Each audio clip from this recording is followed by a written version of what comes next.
કરીને નિર્મલા સીતારામન જે પોતાનું 9મું બજેટ રજૂ કર્યું એ બજેટ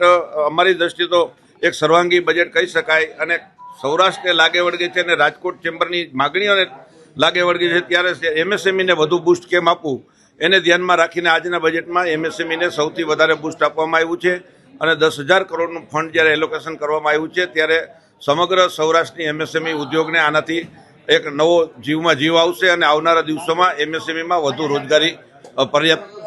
મળી શકશે. સૌરાષ્ટ્રની રાજકોટ ચેમ્બરની વારંવાર રજૂઆત હોય છે અને આવનાર જ્યારે બજેટમાં પ્રી બજેટમાં અમારી 17 કે 18 માંગણીઓ હતી એમાંથી 3 કે 4 માંગણીઓ સંતોષાણી છે અને આવનારા દિવસોમાં જે માંગણીઓ નથી સંતોષાણી એના માટે અમે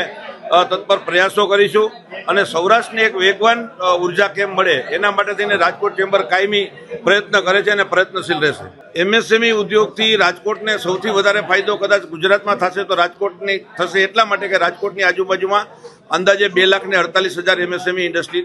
સળવાયેલી છે.